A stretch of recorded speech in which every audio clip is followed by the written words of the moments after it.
अपनी personal life को लेकर चर्चा में चल रही सुष्मिता सेन की भाभी चारू असोपा जल्द ही एक्टिंग की दुनिया में वापसी करने वाली हैं।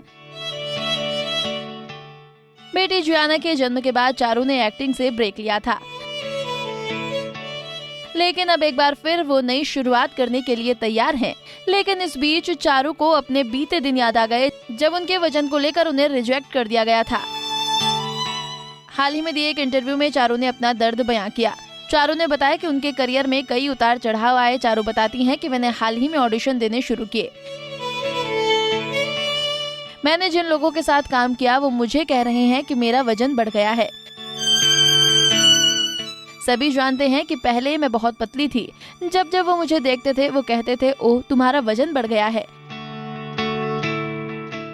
चारू कहती हैं कि जब मेरे वजन को लेकर बोला गया तो एहसास हुआ कि मेरी बॉडी बदल रही है। मैंने वर्कआउट करना शुरू कर दिया तो अब मेरी तारीफ में लोग कहते हैं कि आपकी बेटी 1 साल की है और आप फिर से शेप में आ रही हैं।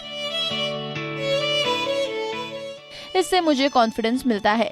चारू असोपा ने बताया कि इंडस्ट्री में चीजें बदलने से वो खुश हैं। यहाँ शादीशुदा महिलाओं और माओं के लिए अच्छे रूल्स हैं। लोग इस माइंडसेट के साथ किसी को कास्ट नहीं कर रहे हैं कि वो शादीशुदा हैं या उनका बच्चा है तो वो पर्दे पर मां का ही किरदार निभाएंगी।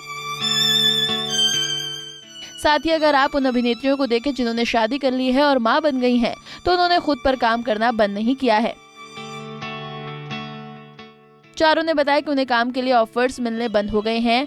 जब जब ऑफर्स आता है तो वो कहते हैं कि बजट कम है। अगर मैं अपनी छोटी बेटी को घर में छोड़कर 12 घंटे काम करने के लिए बाहर जा रही हूँ तो मेरे पास कम से कम कुछ तो होना चाहिए। मुझे कुछ कमाना चाहिए। ऐसा नहीं होना चाहिए कि मैं अपनी बेटी को छोड़ भी रही हूँ और कमा भी नहीं रही हूँ। फिर क्या मतलब हुआ? यही कारण है कि किसी प्रोजेक्ट को हासिल करने में देरी हुई क्योंकि उसमें बहुत सारे फैक्टर्स हैं।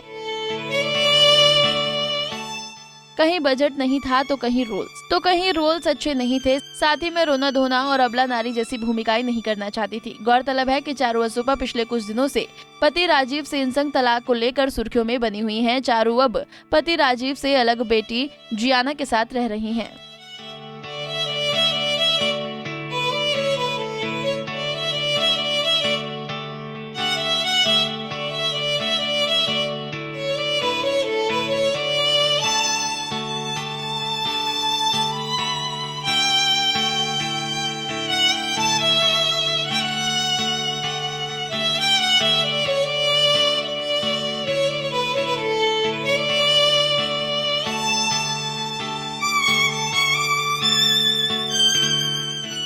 नारी से जुड़ी मोर अपडेट्स के लिए हमारे इंस्टाग्राम को फॉलो, फेसबुक को लाइक और यूट्यूब चैनल सब्सक्राइब करना ना भूलें।